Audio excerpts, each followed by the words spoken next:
जय श्री ओम नमस्तेभ्यः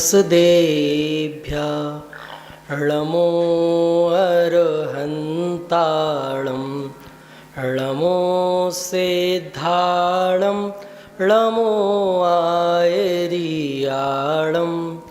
ळमो अज्झायाळं ळमो लोये सवसाहुडम अरिहंत सिद्ध सूर्योपाध्याय साधु सर्व अर्थे के प्रकाशी मंगली के उपकारी हैं। तिनको स्वरूप जान रागते भई जो भक्ति काय को नवाए स्तुति को चारी है। धन्य धन्य तुम ही से काज सब आज भय करे जोरे बारंबार वंदना हमारी है। मंगल कल्याण सुख ऐसो हम चाहत हैं हो मेरी ऐसी दशा जैसी तुम धारी है। हो मेरी ऐसी दशा जैसी तुम धारी है। हो मेरी ऐसी दशा जैसी तुम धारी है। हमारे इस जीवन का एकमात्र उद्देश्य, एकमात्र लक्ष्य, एकमात्र मिशन, एकमात्र विजन हो मेरी ऐसी दशा जैसी तुम धारी है। और आत्मार्थी के जीवन में दो ही लक्ष्य हैं। पहला लक्ष्य आत्मानुभूति और दूसरा लक्ष्य तत्व प्रचार। पर ये तत्व प्रचार अंत दीपक है। अंत दीपक है मतलब तत्व प्रचार के पहले तत्व रुचि, तत्व रुचि के पहले तत्व अभ्यास, तत्व अभ्यास के पहले तत्व विचार, उसके बाद तत्व निर्णय और बाद में होता है तत्व प्रचार।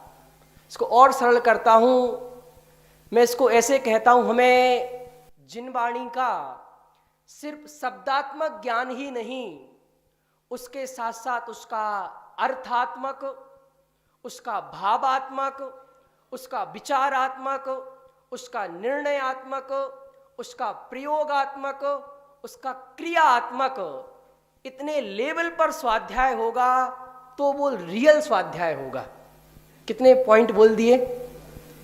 हमें जिनवाणी का सिर्फ शब्दात्मक ज्ञान ही नहीं, मतलब शब्दात्मक तो होना ही चाहिए, शब्दात्मक, अर्थात्मक जो शब्द हैं उनका अर्थ समझ में आना चाहिए। अर्थ के बाद उसका भाव भाषण होनी चाहिए। भाव के बाद विचार चलना चाहिए। विचार के बाद चिंतन चलना चाहिए। विचार और चिंतन में अलग अंतर है। तो सबसे पहला क्या है? शब्दात्मक, दूसरा अर्थात्मक, तीसरा भावात्मक, चौथा विचारात्मक, पांचवा चिंतनात्मक। विचार के बाद चिंतन चलना चाहिए, पर विचार और चिंतन ही जीवन भर नहीं चलना चाहिए। बहुत ज्यादा विचार करोगे तो विचारे हो जाओगे। तो विचार के बाद क्या करना चाहिए? निर्णय, कुछ डिसीजन होने चाहिए। यदि निर्णय नहीं हो रहा है, पंडित जी साहब की पंक्ति है ना, निर्णय में उपयोग लगाना ही पहला पुरुषार्थ है। निर्णय होना चाहिए। जितना जितना सुन रहे हैं उतना उतना प्रॉपर व्यवस्थित निर्णय होना चाहिए। तो निर्णय कौन से नंबर पर है? छठे नंबर पर। निर्णय के बाद प्रयोगात्मक। प्रयोग कहां?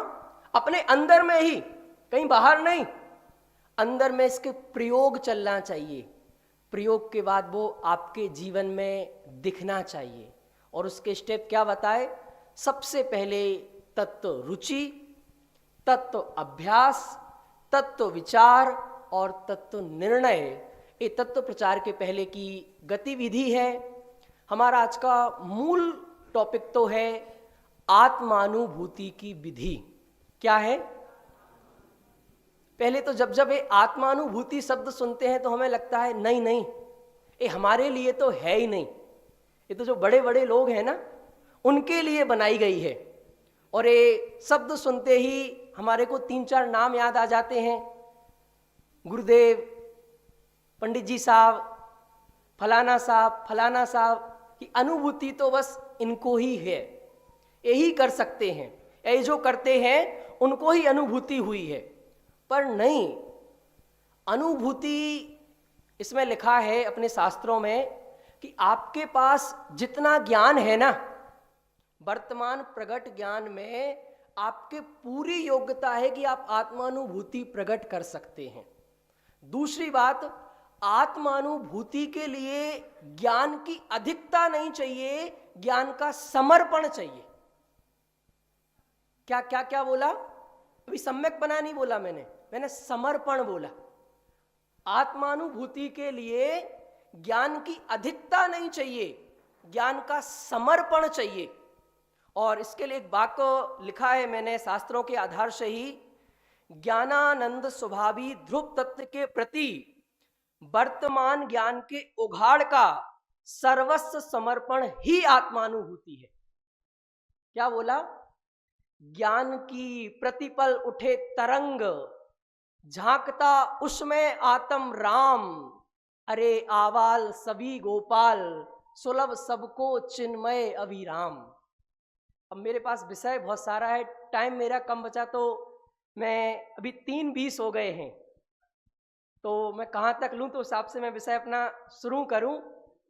3:45 बजे तक का टाइम है, मतलब 25 मिनट अपने पास है, तो अपन शांति से चर्चा कर सकते हैं। पहले तो आत्मानुभूति के 3 बिंदु ही आज मैं डिस्कस करने वाला हूँ आप सबके बीच। क्या क्या है आत्मानुभूति, किसका नाम है? सबसे पहला बिंदु है आत्मानुभूति ही धर्म है। बिल्कुल, मतलब डंके की चोट पे हमें सीखना चाहिए, इसका भरोसा होना चाहिए। और कोई पूछे कि धर्म किसका नाम है, तो रात्रि भोजन का त्याग का उपदेश बाद में देना, पहले कहना आत्मानुभूति धर्म है, ये चीज सीखो। आत्मानुभूति मतलब क्या? Self realisation. अरे जब तक मुझे अपनी आप की खबर ही नहीं है, जैसे मैं कहता हूं अहिंसा का पालन किसके लिए कर रहे हैं हम? अहिंसा का पालन दूसरे जीवों की रक्षा करने के लिए नहीं कर रहे हैं, अहिंसा का पालन मैं अपनी रक्षा के लिए कर रहा हूं। और दूसरी बात कि मुझे सबकी रक्षा करनी है, पर मैं भी तो एक जीव हूं ना, मुझे अपनी रक्षा नहीं करनी है। दया करो पहले अपने पर। क्या? दया करो पहले अपने पर। तो वास्तव में अहिंसा किसका नाम? अपने आप पर दया करना, अपने आप को पहचानना, अपने आप को जानना। तो आत्मानुभूति ही धर्म है। और बाकी की जो भी सारी एक्टिविटी है वो इसकी सहायक हैं, वो धर्म नहीं है। फिर से रिपीट करता हूं, मैं पूजन कर रहा हूं, पूजन धर्म नहीं है, पूजन आत्मानुभूति में एक सहायक क्रिया है। स्वाध्याय अपने आप में धर्म नहीं है, स्वाध्याय आत्मानुभूति में सहायक क्रिया का नाम है। मतलब स्वाध्याय में ही संतुष्ट नहीं होना है, स्वाध्याय से हमें उस आत्मानुभूति तक पहुंचना है। तो पहला पॉइंट स्पष्ट हुआ, किसका नाम है धर्म? आत्मानुभूति का नाम ही धर्म है। और आत्मानुभूति से ही धर्म की शुरुआत होती है, आत्मानुभूति के बिना धर्म की शुरुआत होती ही नहीं है। संक्षिप्त में बात करता हूं, आत्मानुभूति अर्थात क्या? आत्मानुभूति अर्थात जीवन में शुद्धता की उत्पत्ति, इसका नाम आत्मानुभूति। जीवन में आनंद की उत्पत्ति, इसका नाम है आत्मानुभूति। जीवन में संबर की उत्पत्ति, इसका नाम है आत्मानुभूति। और अब वो आत्मानुभूति कैसे होगी, उसका दूसरा पॉइंट है भेद विज्ञान से ही आत्मानुभूति की शुरुआत होती है। पहला पॉइंट क्या था? आत्मानुभूति ही धर्म है, ही लगाया, इसके अलावा दूसरा कोई धर्म नहीं है। बाकी के जो कुछ है वो सब इसकी सहायक एक्टिविटी है। वो यहाँ तक पहुँचने के लिए हैं। यदि यहाँ नहीं पहुँचे हैं तो वो सारी एक्टिविटी निष्फल है, कार्यकारी नहीं है। क्योंकि मुद्दे की चीज तो अनुभूति थी, स्वयं की पहचान थी, वहां पहुंचे नहीं तो क्या प्रयोजन सिद्ध हुआ उसका। तो दूसरा बिंदु क्या है हमारा, भेद विज्ञान से आत्मानुभूति की शुरुआत होती है। अब भेद विज्ञान किसका नाम, किससे भेद विज्ञान करना। सर्वप्रथम तो इस पूरी दुनिया में जो कुछ है उसको अपन 4-5 भागों में बांट लेते हैं तो चीजें समझ में आ जाएंगी। ज्ञान, मोह, मन, इंद्रिय, इंद्रिय के विषय और उन विषयों के उत्प्रेरक। मुझे टाइम कम इसलिए वो इसमें पॉइंटों में सारी बात कर रहा हूं। क्या बोला, रिपीट करो। ज्ञान, मोह, मन, 5 इंद्रिय, इंद्रिय के विषय और उन विषयों में उत्प्रेरक। इसके अलावा दुनिया में कुछ नहीं है प्रदीप जी भाई साहब। जो मैंने इतने 6 पॉइंट बोल दिए, इस 6 के अलावा दुनिया में कुछ नहीं है। आप लाओ, मैं उसे इन्हीं 6 में सेट कर दूंगा। पहला क्या बोला, ज्ञान, मतलब मेरे में प्रतिपल ज्ञान हो रहा है। उस ज्ञान के लिए मुझे कुछ भी नहीं करना है, वो मेरा स्वभाव है, अनादिकाल से हो रहा है और अनंत काल तक होता रहेगा। दूसरा, उस ज्ञान के साथ साथ मेरे में एक दूसरी धारा चल रही है जिसका नाम है कर्म धारा, मोह धारा, जिसे हमने मोह शब्द नाम दिया। तीसरा है मेरे अंदर मन। चौथा है इंद्रियां, जो जिनके माध्यम से मैं विषयों में प्रवृत्ति करता हूं। पांचवा है सब इंद्रिय के विषय। आपको आंखों से जो कुछ भी दिख रहा है, ये सब क्या है, इंद्रिय के विषय। और एक चीज मैंने और इसमें ऐड की है, उत्प्रेरक। उत्प्रेरक मतलब आपके अंदर उस विषयों को भोगने की इच्छा उत्पन्न करने वाले पदार्थ। अब वो उत्प्रेरक सभी प्रकार के हैं, अच्छे उत्प्रेरक भी हैं, बुरे उत्प्रेरक हैं। और अब इसमें से खराब क्या है, जो मैंने 6 पॉइंट बताए, इन 6 में से खराब क्या है पूछ रहा हूं आपसे। चलो मैं बस प्रिंसिपल सूत्र दे देता हूं बस आपको। ज्ञान प्लस मोह, मोह जुड़ा तो इंद्रियों की वैसी प्रवृत्ति हो जाएगी, वैसे विषय इकट्ठे करोगे और वैसे आपको उत्प्रेरक मिलेंगे। तो ज्ञान प्लस मोह बराबर कर्म, ज्ञान माइनस मोह बराबर धर्म, आत्मानुभूति। तो सरल से बोल दिया, तो इसको एक्सप्लेन करते हैं। ज्ञान, बहुत शांति से सोचिएगा। अब मेरे को किसी चीज का ज्ञान हुआ, और यदि सिर्फ ज्ञान ही होता ना तो धर्म हो जाता, अनुभूति हो जाती।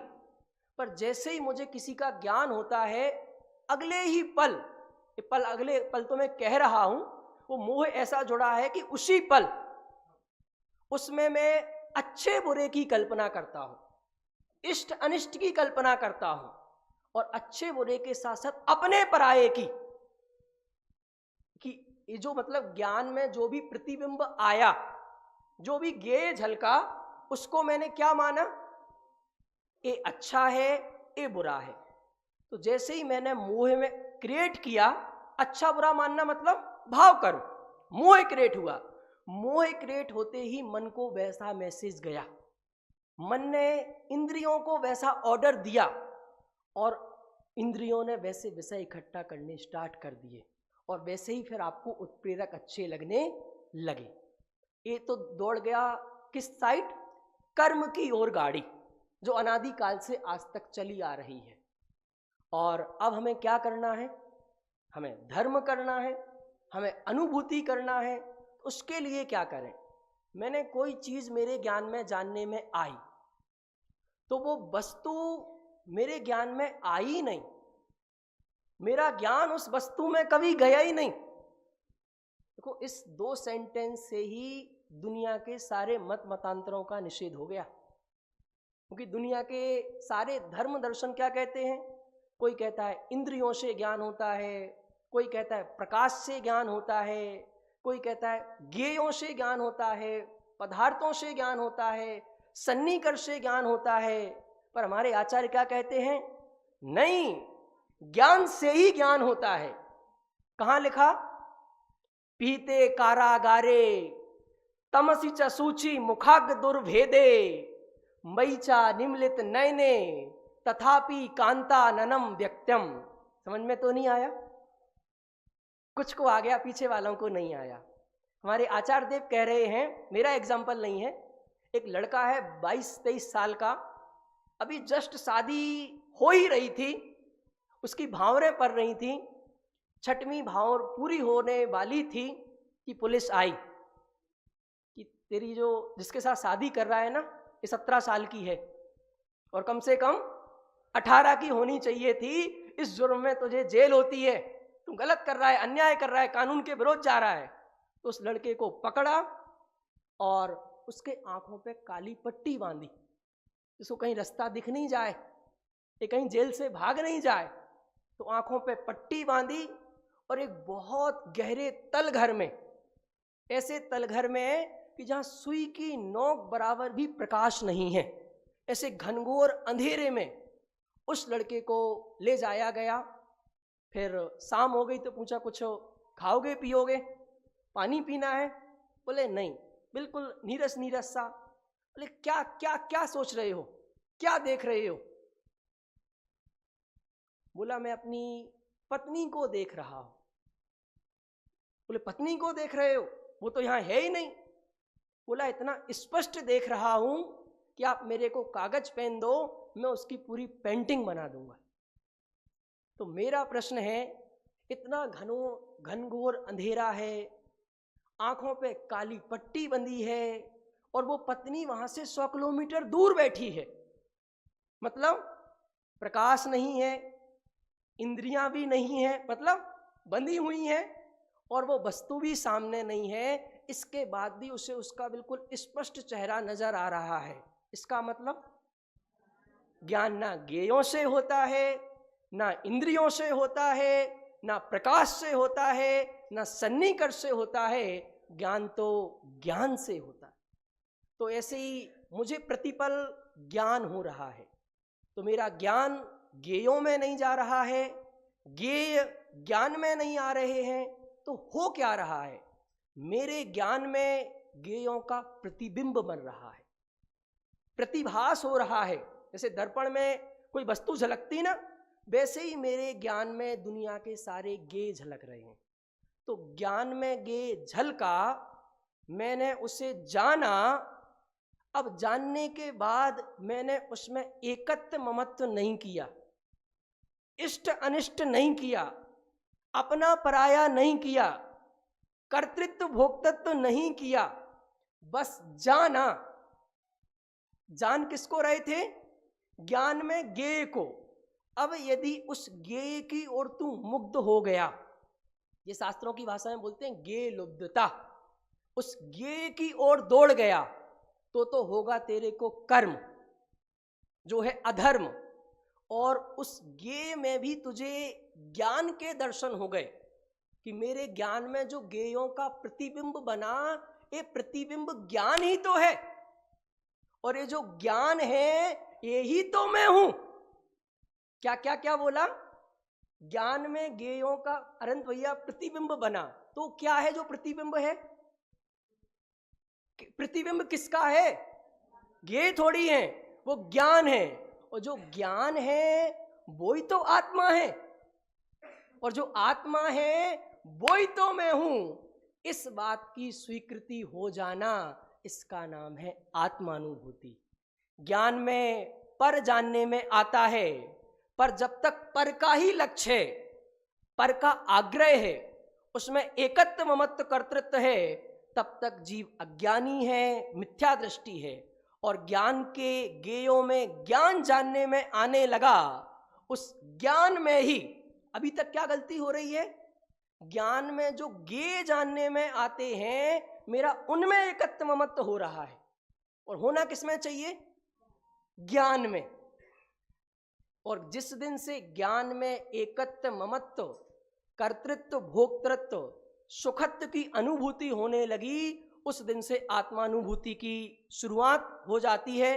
अब बस लास्ट के 5 मिनट बचे हैं, तो ये फॉर्मूला आपको याद रखना है।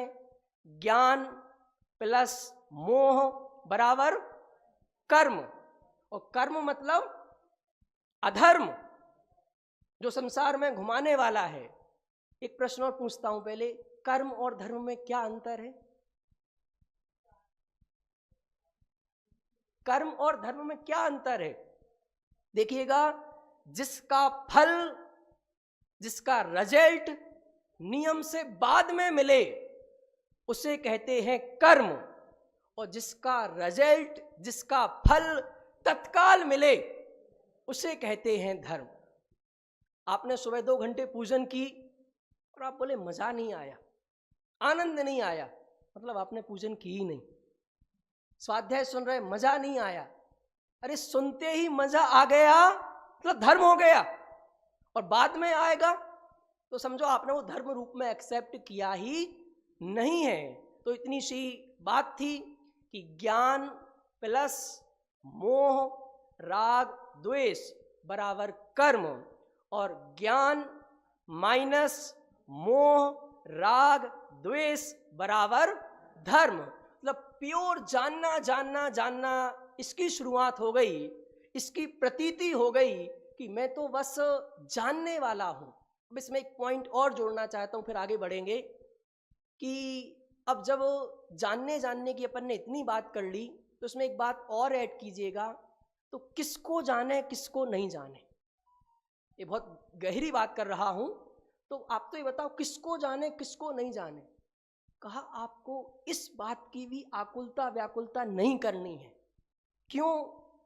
प्रति समय का ज्ञेय ज्ञान का निश्चित ही है, और ज्ञान का उसमें ही स्थिर हो जाना, यह स्थिरता ही ध्यान कही जाती है भाई। इसकी महिमा अपार पार अपरंपार है। क्या बोला?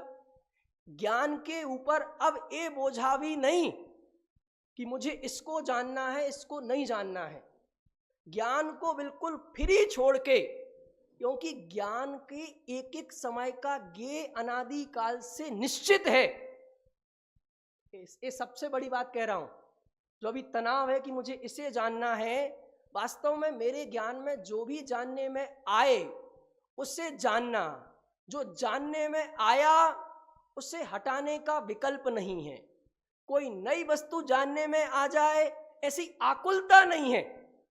अब आकुलता व्याकुलता का अंतर करता हूं। जो जानने में आया उसे हटाने की व्याकुलता नहीं है। इसके अलावा जो अभी जानने में आने वाला ज्ञेय सुनिश्चित है, उसके अलावा दूसरी नई कोई चीज जानने में आ जाए ऐसी आकुलता नहीं है। ऐसे ज्ञान को बिल्कुल फ्री छोड़ना, ज्ञान के ऊपर कोई भार नहीं। पंक्ति है ना, यदि निर्भार नहीं होगा तो भव से पार नहीं होगा। और ये सिर्फ बाहर की निर्भरता से काम नहीं चलेगा, मतलब निर्भरता ज्ञान के लेवल तक आना चाहिए कि अब ज्ञान को भी कोई काम नहीं, ज्ञान बिल्कुल स्वतंत्र है। ऐसे स्वतंत्र ज्ञान का नाम है आत्मानुभूति। अब आप सबके एक प्रश्न होता है बार बार, जिसे मैं दादा ने लिखा है पढ़ के ही सुना देता हूँ, टाइम कम है तो। मैं तो बहुत कोशिश करती हूँ पर मुझे आत्मानुभूति नहीं होती है। आप सबके प्रश्न है ना कि प्रयत्न तो बहुत करते हैं पर आत्मानुभूति होती नहीं है।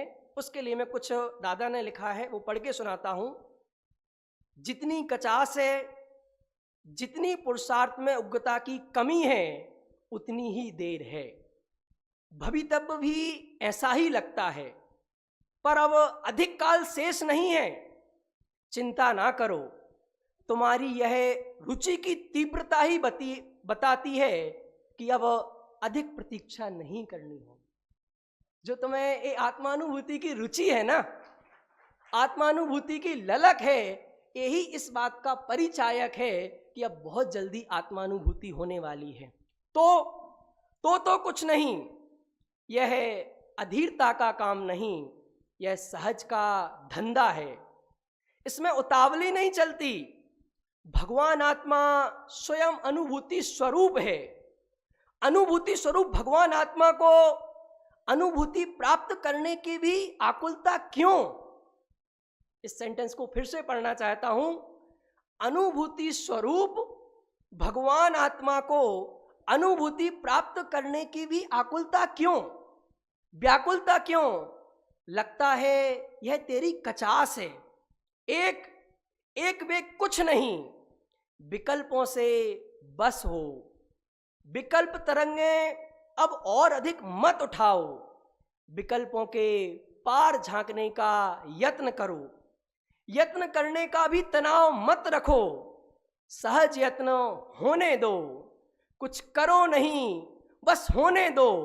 जो हो रहा है बस उसे होने दो। फेर फार का विकल्प तोड़ो। सहज ज्ञाता दृष्टा बन जाओ। अरे बन क्या जाओ, तुम तो सहज ज्ञाता दृष्टा ही हो।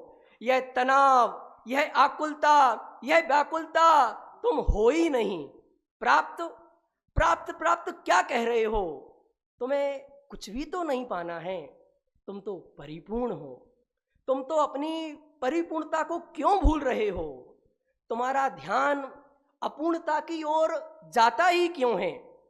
पर्याय में अपूर्णता है ना, है तो रहने दो। तुम्हें उससे क्या? तुम तो पर्याय नहीं हो, तुम तो परिपूर्ण हो। तुम तो वह हो जिसमें से पर्याय आती हैं जाती हैं। तुम्हें उनसे क्या, वे तो आनी जानी हैं। तुम तो ध्रुव हो, स्थायी हो। तुम्हें होना नहीं है, तुम तो हो, सिर्फ हो। जो हूं मात्र उसे देखें, उसे ही जाने, उसमें ही रम जावे, जम जावे, यही कहना चाहते हो आप? नहीं, देखो नहीं, देखना सहज होने दो।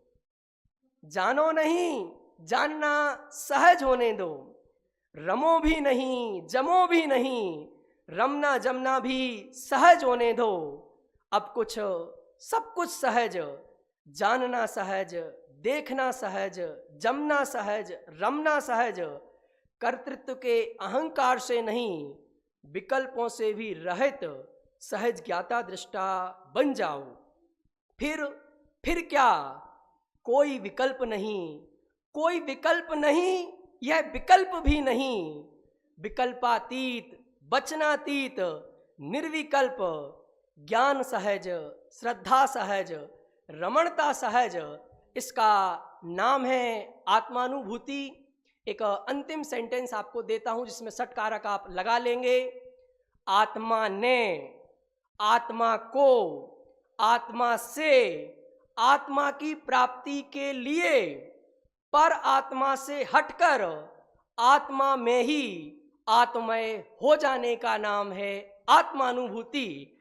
ऐसी आत्मानुभूति हम सबको प्रकट हो, क्योंकि आत्मानुभूति ही धर्म है और आत्मानुभूति की शुरुआत भेद विज्ञान से होती है। और हमारा तीसरा पॉइंट था ज्ञानानुभूति ही आत्मानुभूति है।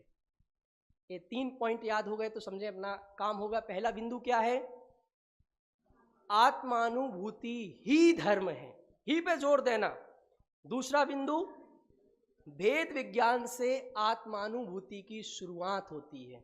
और तीसरा, ज्ञानानुभूति ही आत्मानुभूति है। जब मुझे लगने लगे कि जो ज्ञान है, जो प्रतिपल हो रहा है, यही मैं हूँ, इसके अलावा मैं कुछ नहीं हूँ, उसमें लीन हो जाना, उसमें तन्मय हो जाना, ऐसा सेल्फ रियलाइजेशन, सचमुच जो हो रहा है उसकी अनुभूति मुझे क्यों नहीं हो रही है? बाकी की सब चीज़ें तो नहीं जैसी हैं, एक ज्ञान प्रतिपल हो रहा है, उस ज्ञान में ही मैं रम जाऊं, जम जाऊं। इस पवित्र भावना के साथ अपनी वाणी को विराम देता हूं।